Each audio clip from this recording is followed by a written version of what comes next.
त्यात 50% पेक्षा अधिक शेतकऱ्यांना पीक विम्याची रक्कम मिळालेली नाही, त्याबद्दल नेमकं काय?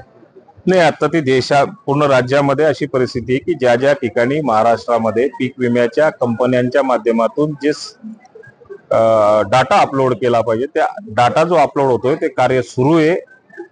सगळ्या लोकांना ज्यांना ज्यांना विम्याला पात्र असतील त्या सगळ्या शेतकऱ्यांपर्यंत तो विमा। त्यात 50% पेक्षा अधिक शेतकऱ्यांना पीक विम्याची रक्कम मिळालेली नाही, त्याबद्दल नेमकं काय?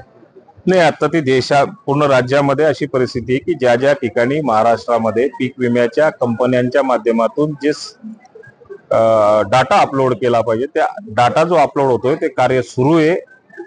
सगळ्या लोकांना ज्यांना ज्यांना विम्याला पात्र असतील त्या सगळ्या शेतकऱ्यांपर्यंत तो विमा।